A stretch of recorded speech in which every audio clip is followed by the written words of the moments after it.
Welcome back to The Wild Rebuild, the podcast that follows the real time revival of damaged ecosystems across the country. In episode 1, we explored Wildlife Parks Unlimited's bold plan to restore 10,000 acres of land, creating a blueprint for large scale community powered conservation. Today, we turn the camera toward the humans behind the work. This episode is about the volunteers, the training, the culture, and the quiet transformation that happens when everyday people decide to step onto the land with curiosity instead of hesitation. These aren't scientists or experts. They're teachers, welders, teens, retirees, and first-timers who never imagined they'd be part of a conservation movement. And yet, here they are, learning, listening, rebuilding. This is the story of how a new generation of conservationists is being shaped, not by titles, but by action. It's proof that restoring the wild isn't just possible. It's already happening, one pair of boots at a time. Conservation work, it's always been the domain of PhDs and experts with decades of experience, right? Well, a revolutionary program is completely shattering that myth by turning everyday people into skilled ecosystem rebuilders. That's fascinating.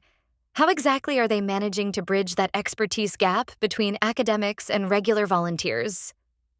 Well, it's this incredible initiative by Wildlife Parks Unlimited, where they're taking on 10,000 acres of damaged land. But here's the genius part. Instead of relying solely on experts, they're building this diverse community of 1,000 volunteers from all walks of life. Teachers, truck drivers, teenagers, you name it. You know what really catches my attention about their approach? Before anyone even touches a shovel, they go through this hands-on training called field foundations. It's not your typical classroom setup. Exactly. They're learning by doing. These volunteers are out there following erosion channels, studying soil composition, tracking water movement. One volunteer said something that really stuck with me. I didn't know land could talk. I just didn't know how to listen before. That's such a powerful way to put it. And I've heard the emotional impact has been pretty remarkable too. People reporting improved mental health, reduced anxiety. Oh, yeah, and what's really clever is how they're structuring these teams. They're intentionally pairing different types of people together, youth working alongside elders, observers with doers. It's like they're creating this human ecosystem that mirrors the natural one they're trying to restore. Hmm. Tell me more about the technical side.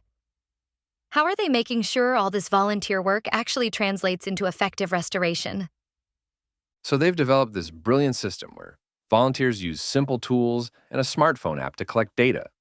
Everything from soil compaction readings to water flow patterns. All of this feeds into what they call their digital restoration map. Think Google Earth, but loaded with ecosystem diagnostics.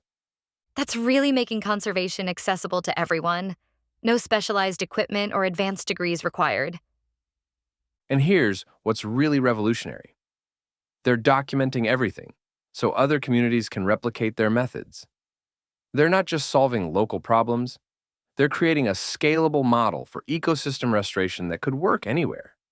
The way they're democratizing conservation work is pretty groundbreaking. But what about quality control? How do they ensure the work meets scientific standards? Well, that's where their micro-assessment process comes in. Before any project begins, they do these incredibly thorough site evaluations, checking soil conditions, mapping water patterns, analyzing shade coverage. It's like doing a full medical checkup for the land.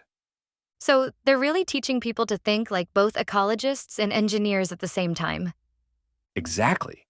And what's amazing is how quickly people pick it up. They're not just learning what to do, they're understanding why certain interventions work in specific contexts, why this species needs to be planted here, why water flow patterns matter there. The ripple effects must be incredible. These volunteers taking what they learn back to their communities. Oh, you should see it. These people become like environmental ambassadors. They're starting neighborhood cleanup projects, advocating for green spaces, teaching others about native species. It's creating this wonderful multiplier effect. That kind of community engagement seems crucial for long-term success. Absolutely right. Because here's the thing. Ecosystems don't just bounce back on their own anymore. Not in today's world. They need human intervention, but thoughtful, informed intervention. And that's exactly what this program is teaching people to do. Looking ahead, what do you think this means for the future of conservation work? Well, I think it's showing us that we don't have to wait for experts or government agencies to solve our environmental problems. We can start making a difference right now, right where we are. It's about empowering people with the right tools and knowledge, then letting them loose to do amazing things. That's really turning the traditional conservation model on its head. And that's exactly why it works. Because at the end of the day, healthy ecosystems don't just need protection, they need people. People who care enough to learn, to show up, and to be part of something bigger than themselves. Rebuilding the wild isn't a spectator sport. It's a practice, a rhythm, a commitment that grows stronger every time someone steps onto the land and says, "I'm here, I'll help." Today, we saw how restoration spreads, not just across acres, but across people. How knowledge passes from one set of hands to another. How confidence grows, how communities form, and how the land responds when humans show up with care instead of extraction. Wildlife parks. Unlimited isn't just restoring ecosystems, it's restoring a relationship between people and the places that hold their stories. Next week, we'll take you into the field for the first time.